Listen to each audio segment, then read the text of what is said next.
Okay, so I am making this video currently at like January 8th at 12:45 in the morning.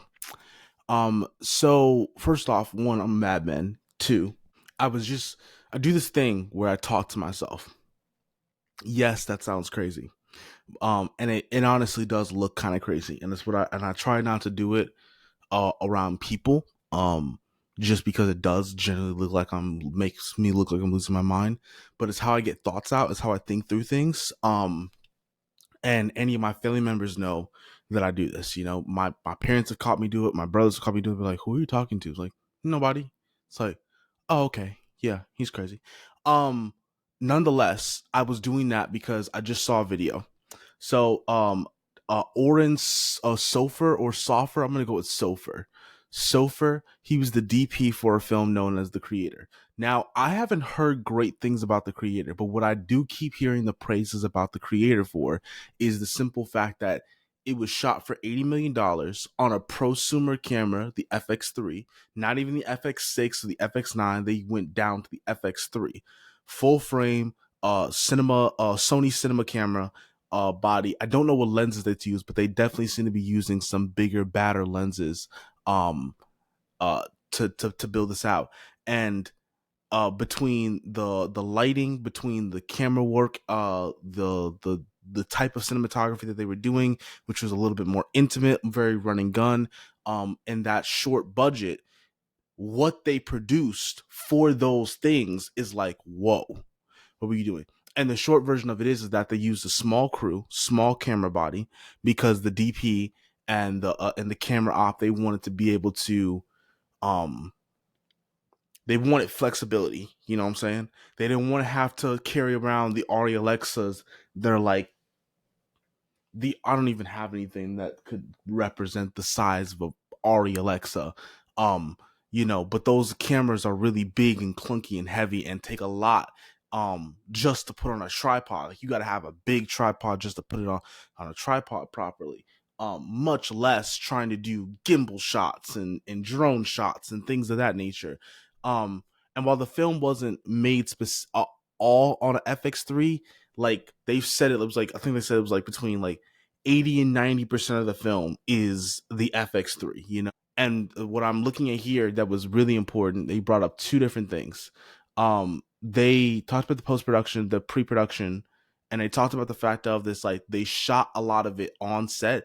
No back lot, stage lots, or whatever, where they were building the stuff. They actually went to Malaysia. They actually went to Thailand. They actually shot in these areas, in these places for these films, And that plus a dedicated, hardworking VFX team came out with some amazing VFX that this $80 million film is rivaling even something like Rebel Moon by Zack Snyder, that visually also looks incredibly stunning despite being a $166 million film, or The Flash, not the best example in my personal opinion, but the Flash does do things that in the area and scope of what I'm trying to accomplish in some years to come, it's like, okay, that's a good example. And they spent $220 million on that film, Um films have spent more money, and usually these range between the 150 to 250 range until you start breaking the barrier. Hold on, let me look at this really quickly. Pull up IMDb. Endgame, Avengers Endgame. Their budget. So Avengers Endgame's budget was $356 million. But in comparison, Avengers Endgame also made a little over 357 million opening weekend. They made their money back opening week in 2 and 48 hours. They made their money back, and then over worldwide they made like $2.7 billion. You know, so it's a matter of a numbers game. For the back half of things and the finances, and it's made me come to the conclusion of three things. I want to make a Power Rangers franchise and series. I would like to be able to pitch this to John Entwistle. John Entwistle is responsible right now for upholding this new Netflix Power Rangers era that's coming out. Now that started with two films as a way to like Netflix sort of like announcing like sort of like, hey, we're doing this kind of and it was them producing uh Dino Fury that changed into Cosmic Fury, which was the first time they ever didn't use the Super Sentai material, which for anybody who knows, every Power Ranger series has a Super Sentai Japanese counterpart that came out years earlier to Power Rangers. So they just took all that old footage and used it, overdubbed it with the English voice actors, and then filmed with their English crew for the scenes when they weren't in the suits. And that's what it is.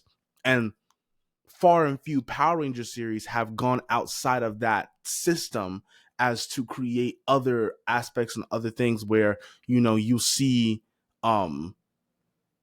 something different that you can't look at a Super Sentai episode of that season and be like, oh, I remember this in the English version. You know, you can look at it and see. And Cosmic Fury was the first time they ever did that by literally having them with their own distinct morphers and suits that were completely different from the Super Sentai and had never been seen in Super Sentai. And they were the last season of a traditional Power Rangers that we'll ever see, which was a like 30th anniversary special for Power Rangers and whatnot. And it was like, oh, they brought back Billy, they brought back Rocky, they brought back Zach and Kat, and did this special that was both a tribute to Trini, the fallen Yellow Ranger. She died in 2001 in the car crash. R.I.P. To Tui Trang. I believe that's what her name is. Is it Tui Trang? Hold on. Min Kwan. That's her name. Yeah. Tui Trang. I'm gonna assume that H is silent. I had to make sure that was the right name. I don't want to be disrespectful like that. Short version of it is that she passed away some time ago, so it was a way of honoring her. But the other thing was that showing these characters and reviving this was just it was really more so like, hey, let's take the old Power Rangers formula and just bring it back, because one of the things about Power Rangers that's so goofy is the CGI and the special effects, and they were able to do that on a massive what is it, budget. Hold on. Once a Ranger budget. Hold on. Power Rangers Once and Always budget. Da-da-da. I keep calling it Once a Ranger. Once a Ranger is a completely different thing. That's from like 2009, maybe. With Power Rangers Operation Overdrive. Hold on. So I am looking here. I don't see anything thus far. I got nothing for a budget. Once and Always. What was the budget of Power Rangers? Oh, here's something that I wasn't looking for. But this is a good one. So they grossed 84 million for in other territories worldwide, $142 million against a production. So the 2017 film, this is not what I'm looking for, but the 2017 film made $142 million against a production budget of $105 million in total. So yeah, okay. Once and Always budget. Okay, so this is the thing. I think I understand this a little bit. I think there are budgeting issues. I don't think it was necessarily a budgeting issue.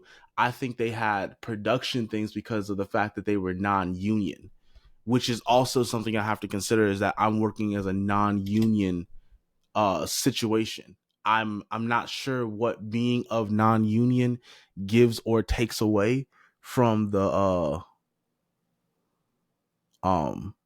from everything that was going on. It also says the cast had weeks of rehearsal in Auckland Jones, filming occurred over the course of 12 days, which is absolutely insane. Johnson calls personal reasons. Frank has said he had done enough in the franchise to focus on his film Legend of the White Dragon. Yeah. Eighth most watched thing. Blah blah blah. I'm just looking for this thing about the non-union stuff again, you know. But it doesn't say that here, like, at all. It doesn't say anything about that, but then it says it on the top of the page where it was there. So yeah, that's it was a Netflix special, had limited budget and time availability. Um so I don't know about that, but so this is kind of the conclusion of this, right? I want to pitch to John Entwistle my Power Rangers Legacy universe, because they're talking about creating all new Power Ranger series and all new things. And shouts out to somebody very particular. He knows who he is, who's working on something very different, very original, very new. And if he pitched to John Entwistle as an original idea, I could see this working. I'm different. I'm a hardcore Power Rangers fan. Power Rangers is probably one of the earliest IPs or property that have been with me since I was a kid. There's probably Power Rangers, Voltron, Avatar: Last Airbender, and Transformers. Those are my four things. Before the days of Marvel and DC, before my anime days, before anything else, Narnia, Percy Jackson, before all of that, it was those four IPs. That's what it was for me. So Power Rangers is really close to my heart, and honestly really close to my family. My dad grew up watching a Mighty Morphin Power Rangers, which is why he introduced me to Power Rangers in the first place. And then from there, all of my siblings and I watch Power Rangers. My little brother knows. My second the second oldest knows, and the fifth oldest all both know Power Rangers like the back of their hands. Like, they know. I can say a reference to Power Rangers and they will know exactly what I'm talking about as far as Power Rangers, because that's just our childhood, you know, a shared childhood. So nonetheless, I don't want to pitch an original thing. I think that there's still a lot to be told and a lot to be said from the Power Rangers that we had that were never actually completed. So that's what I wanted to do. And Power Rangers Legacy, as the name implies, tells these stories of these characters that have ties and have history, altered history, of course, but have ties and have history to that of everything the fans have known before. And it doesn't require you to do so, but it does at a certain extent speak to fans of the community, where it's like, oh, you sort of how would you say it? How would I say it? You sort of make people want to go back. You know what I'm saying? You make people go back and want to revisit some earlier content. It's a little corny at times, a little cheesy at times. But it's something else that would be really interesting to do? What if they went into the archive files? Because I know they have to have them somewhere. What if somebody went into the archive files, you know, and started recutting all of the different seasons as individual, really long movies? Like, you've got 22 to 26 episodes of a series, right? But some of they're filled with these children-esque life messages, things of that nature. Cut out anything that isn't essential to the plot and move forward. Because and when you start cutting like that, right? And maybe you even start cutting in the intent of all this information is for you to learn and understand that of what's going on in um what is it, in the legacy series, what's happening there. But it's like, nonetheless, whatever they did, like, I have this thing. I'm gonna say this is a complete separate tangent. I have this thing about myself, and me and this other individual who's working at Power Rangers, we had a conversation where it was like, dude, I might even have something better than you right now. And I was like, I don't know. But in the back of my head, I'm also like, do I really have something here?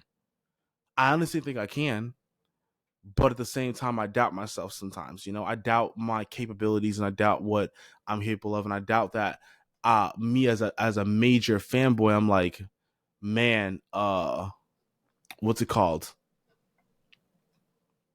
Am I truly creating something, or am I just being a fanboy and writing fan fiction at this point? Because that's what you could chuck once what is it, legacy up to, is fan fiction. And I want it to be that it pays homage and reference and its due diligence to the past, while also creating new characters that can move forward and do things differently, you know? And still keeping something that is recognizable by Power Rangers fans, old and young. And then from there you just go, you know? um and again, this all this journey and everything that I'm talking about, especially with the main point being about the creator and the DP Oren Software and what he revealed about the process and the production, how things went, is that I found out three things. My goal is to get $100,000 to produce my first Power Rangers short film, Power Rangers Rise. And I want that to be a legitimate short film. I want it to be at best an hour long. Like, I do not want it to be over an hour long, and I want that film to be a one something that is contained, but there's things I'm fleshing out this entire universe so that I can come back to this one simple plot and add little hints and little sprinkles here and there and nudges and set up these characters so that if an audience wants to see more, if people want to see more, if John Twistle asks, all right, cool, what you got next? Hold on, let me grab my papers real quick. Let me grab my folders. I got you. And that's what it is. And it's from there, with that $100,000 budget, I fully am in agreement and I'm vibing with the creator and their production style of the less how would you say it, the less logistical, robotic, corporate, they talked about the fact that they speak in a certain film language. They said they abandoned that for the most part, for the simple fact of, like, the guys that were truly behind camera, they know all this already, and you don't have to tell them. They're already instinctually doing it as it is. I need people like that. I honestly need people like that on my team. And then I need to have that small compact setup where I'm considering getting, something like the RS3 Pro, with an FX3 with a set of really nice compact cine lenses to go on this camera. Maybe something like there was a really compact cine lenses. There was a set of compact anamorphic lenses. I'm trying to see. It should come up almost immediately, I think it might be the Laowa nanomorphs, but I'm not certain if it's them anymore. Yeah, it's the Laowa, because now I'm looking at Make Art Now's video about this. So the Laowa cinematic lenses and whatnot, and the look that, like, hold on, let me show this off. No, I won't show this off because I don't want to have to edit this up too much. There's a video and a sequence of events from Laowa with their 65 and their 80 millimeters 2.4 and it's made for Super 35 lens. They're made for Super 35. Oh, so would I need to shoot on an FX3? Interesting, because that's going to give me vignetting. Maybe they have a full frame equivalency. Maybe they worked out something for the full frame side of things, or there's, like, lens adapters, things of that nature. I'll look into it. Point is, this is the type of gear that I want. Super compact and lightweight, where we got one, like, it's a big case. It's going to be a big case that's packed and it's got cushioning because we cannot drop, break, or scratch this gear. But, like, everything's in it. The drones, the camera, the lenses, everything's in it. This is the this is the tabernacle. Protect it with your life. All right. This is the holy grail of our entire film set right now. All right. The other thing I want to work with is a group of individuals that the last time I saw them all together, they were working on a project called Spider-Man Lotus. Spider-Man Lotus, I actually need to do, like, a full watch of Spider-Man Lotus. I did not enjoy because I was already turned off when I found out the most exciting scene that made people even want to watch the film in the first place again, despite all the controversy, was this scene that was literally in the, what is it? Let me see here. The first, not even the first 15 minutes of the movie, that scene was in there, you know? So I was like, oh man, this is about to go downhill from here, you know? Um, but the guys behind it, I'm trying to figure out. I'm trying to find his name. Matt. It was a weird name. Max on a hammer. On a hammer. I'm sorry if I'm pronouncing that wrong, Max. You and the five and the other four individuals responsible for creating the VFX scene that we saw in Spider-Man Lotus. Yes. Just like you were the entire reason why a project that was getting canceled, cancel culture came for their ass and got them. You were single-handedly responsible for the revival of such a project, and for them to be like, you know what? This, I kind of want to see this now. Like, despite whatever's happening, I kind of want to see this now. Like, you were single-handedly responsible for that. So it's a matter of, I want these guys to work with these guys. I want to work on a project with them, and I want a team of VFX because they described it as this. They said they shot on location. They were in Thailand. They were in like Malaysia. They were in all these different countries shooting and whatnot, right? Um, and they shot practically on camera in the environment, and then anything that needed to be done VFX wise was done in post production. I want to be able to do that, and I've seen what that looks like. I'll have to find it. I would have to find it, and I won't put it in this video, but I probably will find it and maybe make a different video about it. And it's maybe talking about VFX as a whole, you know. But there was this video, and it was of a robot playing tennis against somebody. No, it was either tennis. Yeah, it was tennis. And I was like, yo, hold on, is this real? Like, for a second, my brain was tricked into thinking I wasn't watching a VFX video. I was watching a video of how, you know, scientists have advanced at, you know, creating robots so fast, and so well, rather, that the robots are like, you know, learning to play tennis and being tennis players and actually moving like that. And I was like, I was a little scared at first, but then I looked at it hard enough and I was like, one, this looks familiar. Two, that's VFX, but that's crazy AI VFX. Here's the thing. That was an actual tennis video that there's AI programs out now that will track a subject like myself and completely replace them with your choice of an AI structure. Now take that into consideration and think about stunt doubles. Take that into consideration. Think about your monsters that someone like a Power Rangers will be fighting, you know?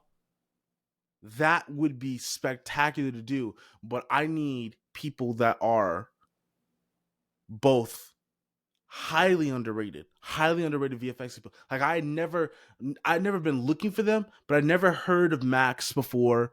It doesn't seem like, you know, he's um doing something that's like he's constantly, you know, working with that of Marvel and DC and stuff. And even just looking at, you know, his film his filmography and his VHS reel, like, one, it's just amazing. It's just absolutely amazing to see what this guy is capable of in Blender and After Effects. But then two, it's just like working with them and working with cutting edge into the future at a degree. AI is a touchy place and subject. It is an absolutely touchy place and subject that I would love to talk about in another video because I have my thoughts about it as far as certain things go, you know?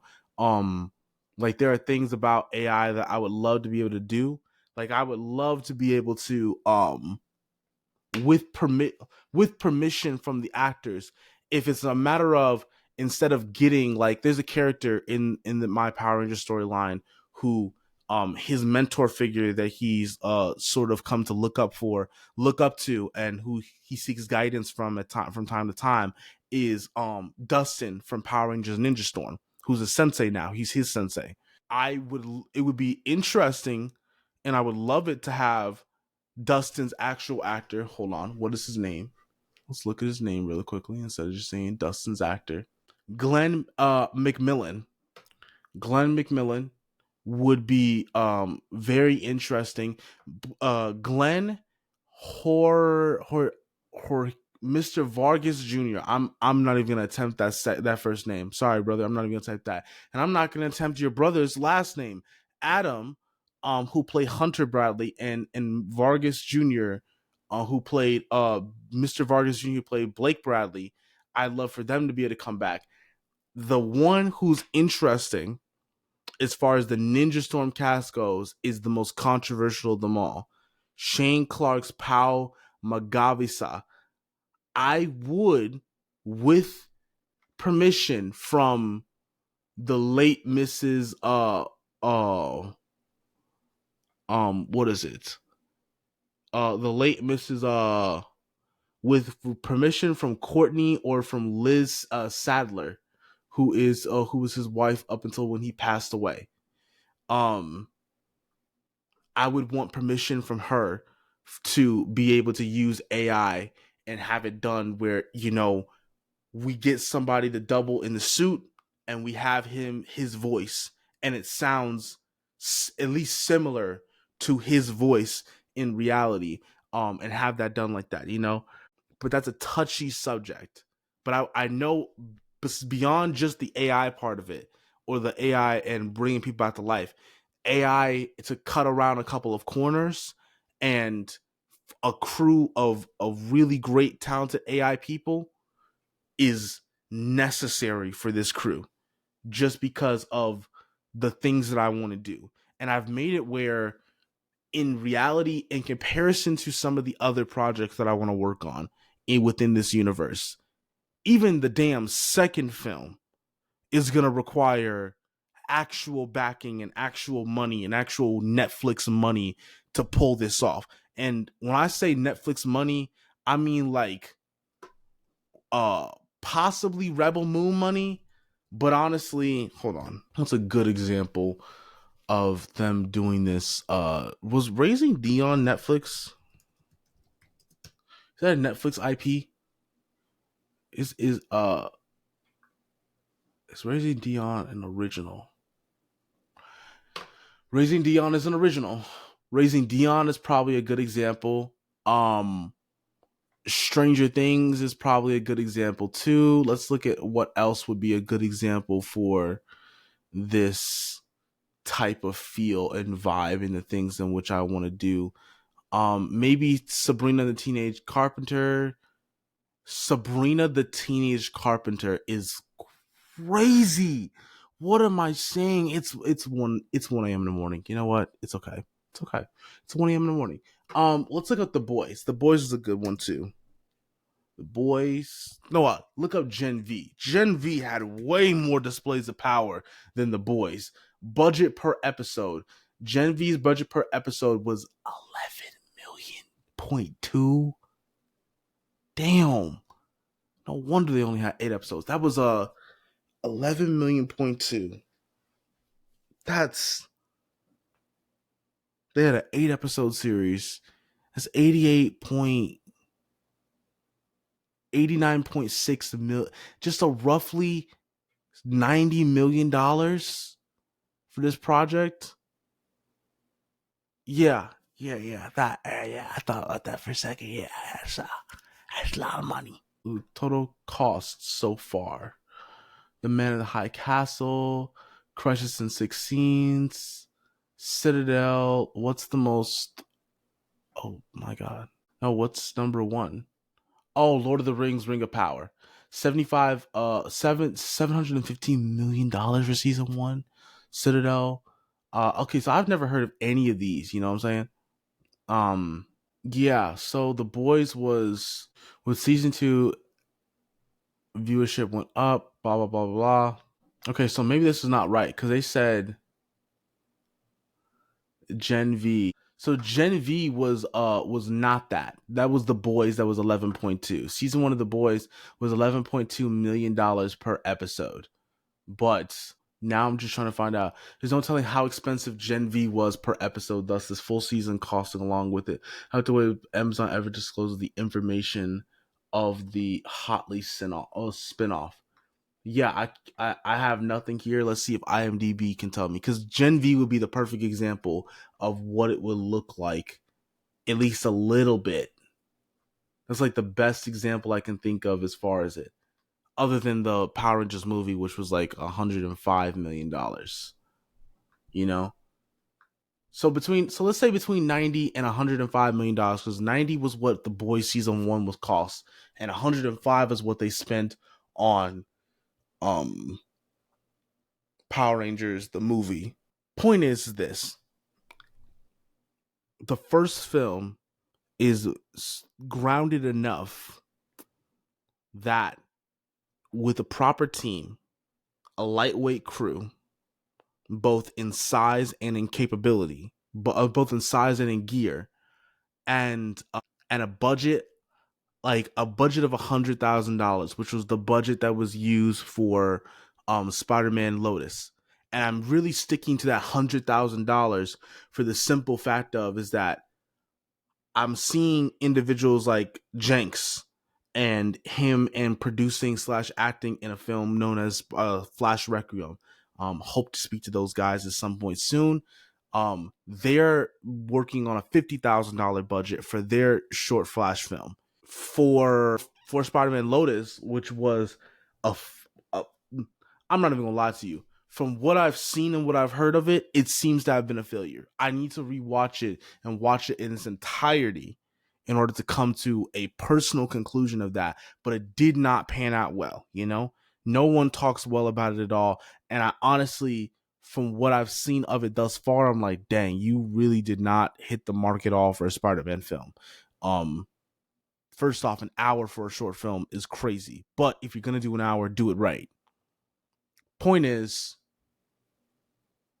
can I take that hour and that $100,000 budget, and can I do that with those same resources and do it better? That is the goal. Show up Spider-Man Lotus, do it within their doing it within their same budget, filming with a light crew that is intuitive and response and always on the same page and things like that. And then having a crew of VFX people that are extremely talented VFX people that are pushing the boundaries of what VFX looks like, especially after the ungodly VFX movies that came out in 2022 and 2023. Like, it's been rough the last 2 years, and I think it was partially because of COVID and partially because these guys getting overworked. And you know what? If I got to film this movie in 2025, right, and then it doesn't get released till like 2027, I'm actually kind of fine with that. Why? Because I would rather wait for the film to get released and start working on the next project and what that looks like than what's it called? Waiting in, or rather rushing the VFX people, having them staying day and night, you know, to get things done and not having it done to the fullest of its ability in that process, you know? Like, I have a quality. I would rather want the quality there than in a certain time frame. If I could get both, that'd be great. But like, that's probably gonna cost more money. Things I don't have, and that's a daunting task to do. To do all this at not even 20 years old, not a damn film to my name, no film productions to my name whatsoever.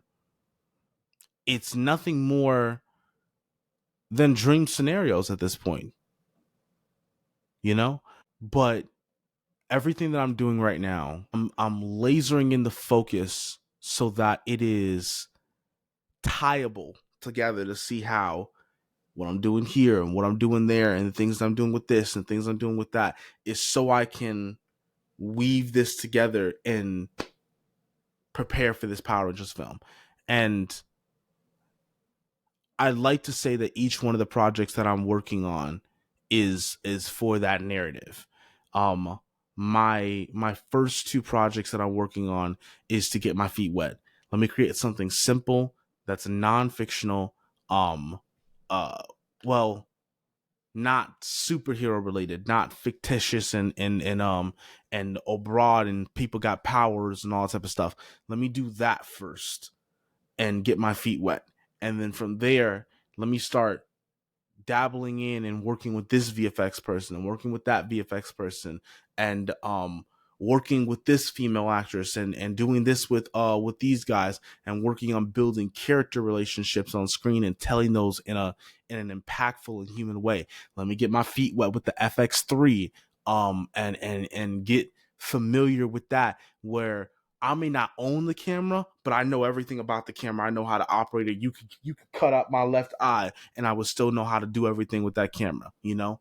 I want to get to the point that I could guide you through that damn camera if need be. It's like, go to this page on this screen. You can go to page 5. You're going to scroll down. It's going to say this. I want you to go on there. I want you to put it to this, this percentage rate. Turn it here, turn it there. Screw that plate on the bottom. Yeah, like you can have me on FaceTime. I'm sick.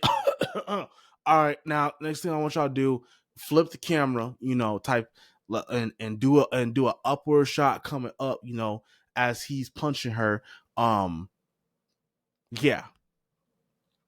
that's what I want to do. That's what I'm doing.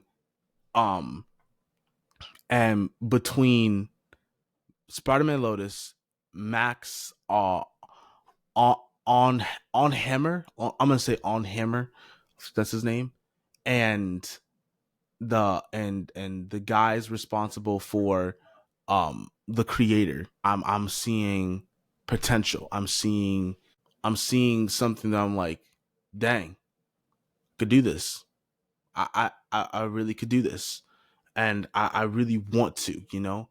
The biggest piece of the puzzle that I need to start. Like I'm probably about to go on a binge right now at 1 a.m. in the morning, and do this is watching this girl named Sabrina lasagna. Is it lasagna? I keep wanting to say lasagna, but I don't think it's lasagna. Like I'm about 90% certain it's not lasagna. Let's look up this recipe for lasagna. Oh no, so it's spelled the exact same way. So it's gotta be lasagna. It's gotta be. It's spelled the exact same way. Here's the thing. Look up her name. Sabrina Lasagna, CEO of Yellow Rain Productions. She's a film director, you know? She's a SAG actress, apparently, and a print model. But she's also been doing videos talking about Christ, no, she's very pretty, by the way, and it's kind of hard to stay focused on looking into those brown eyes. That's not okay. She's been doing videos talking about how to get the funding for your film, and I'm like, yes, yeah, like yes, like it. Spider-Man Lotus. There were so many other films that could have used that $100,000. Spider-Man Lotus got it though. No, hold on. Hey, give me that check. Give me that check. Y'all, give me the check. I'm gonna go handle business real quick. Uh, and make this happen. And I feel like stretching $100,000 the proper way between costume design, set design, VFX, gear, and then making sure there's enough budget there to house and feed people properly. I think it's possible. I think this first film is very possible. I thought about it. I thought about this. What would I need? Like, I don't know. I was thinking about the VFX people, right? I was thinking about the camera pieces that I would need. Um, I started mapping out places like I was filming in Chicago, you know. But what if I outsourced, and instead of trying to find actors here, what if I found legacy actors? And by legacy actors, I mean instead of it being a situation like, say, let's say, oh, what's the film called? I can't remember. Whiplash. That's what the name of the film is called. Everyone in the cast of Whiplash gets recasted with your major Hollywood actors like Miles Teller and stuff, except for, let's see, the Whiplash original. The only person in there is J.K. Simmons. He's the only person who's from the original cast that's still in the film, you know? Um, Everyone else gets recasted. And at that point, while I'm cool with that with certain projects, what if that didn't happen? What if I could find the proper people to play these characters? What if I could find the person to play Kai? What if I could find the person to play Billy? What if I could find that person to play Jen, and they just play these characters, you know? And there wouldn't be a need for, yeah, let's reshoot this movie with a higher budget, you know? I would be open to doing that. Like, I would be absolutely open to it. But the film was made to be on a smaller budget, to be on a smaller production, and for that crew, all of its crew and cast members, to be taken to the next level and given the opportunities to do so with a higher budget for the next film, not go back. So it's like, if I do that, open up your horizons. I see a lot of things about LA and New York. I'm not in either of those places. It's an hour away from Chicago for me, which is not a lot, but still, when you don't drive, it's a lot. So it's a matter of, do I open my horizons? Do I start considering and working with actors? Do I start considering and vetting out actors in the LA scene, in the NYC scene, you know, for the sole purpose of, let me vet those guys out so that we can plan around this, and then in a certain month, let's just say it's the film, let's see what I would like the film to take place. Honestly, I'd like the potential for a rain shot. So let's say it's March for good measure. It's March of 2025 or 2026. I'm working on this film. March and April of 2026, I fly out. I'm Airbnb and living um in LA, so I'm nearby because I'm the director, and the producer can't exactly be overseas type action. So I'm you know, I'm living there for a time being for a month or two. And you know, I saw something similar. What sparked this interest in it? Well, it wasn't sparked this interest, but it was definitely a godsend. Was a film that I can't talk about yet. Until the film gets released, I'm not going to talk about it yet. Um, uh, but I have all. It was the first time I ever experienced being on a film set, you know, like a legitimate real film set. Like, they had the Arri Alexa camera, they had all type of people. The DP, the director, okay, not the director of photography, the just the director himself, he wrote for Batman v Superman. I was like, all right, cool, I'm here. I'll say this much: Danny Trejo, Machete from Spy Kids, was a part of this film. Yeah. What's her name? Hold on. What's the grandmother's name? I can't pronounce her name. I'm not even gonna lie. I can't pronounce her name. Um, Hold on. Let me see if I can get this thing to pronounce her name. See, yeah, no, I'm not gonna try. She plays the grandmother from Never Have I Ever. Didn't get to actually meet her, but she was on set. She plays the mother of the main character, um, in the film, if I'm not mistaken. At least that's what I was gathered up to. Um, there was a few. It was these two and one other that I recognized. He's not my favorite, but he is someone that was like, oh, this might be this might be fate. Andrew M. Gray. He played Troy Burrows in the Power Rangers Megaforce and the Super Megaforce. with all due respect to his acting career, he played period point blank the worst Red Ranger in all of history. But it then inspired me for the third, now the fifth film, for a characterization and an arc for both the main character and the introduction of a character that he could play, you know? And I was like, oh, this is tight. And it came from that interaction with him and me being like, oh, this is cool to meet a Red Ranger for the first time. But I was also like, I'm meeting like the worst Red Ranger of all time. I like I'm not complaining, but at the same time, I'm also like, I can only go up from here. Like, I can really only go up from here when it comes to Red Rangers and their impact and their notoriety and their fan base and whatnot. He is literally at the bottom. Point is, those that experience in that film set and those things and everything, it showed me what it was capable of, and it showed me what needed to be done. And I know that can't be done with me in virtual. I know it can't be done. It also showed me that I know Danny Trejo and Andrew M. Gray and these guys aren't like, they said it when they came into I worked at a restaurant. I was host at a restaurant, and I started talking to a few of these individuals, and they were talking about it. And even one lady came in. She had just got off the red eye, came straight from O'Hare here, had a big ass suitcase in hand, coming to dinner. Like, these guys were flying out and staying at hotels for weeks at a time while they were filming. They weren't from here. So it was a matter of, what do I do about that? Do I take my chances with and find people and find talent here in the city and mold and create these characters with them?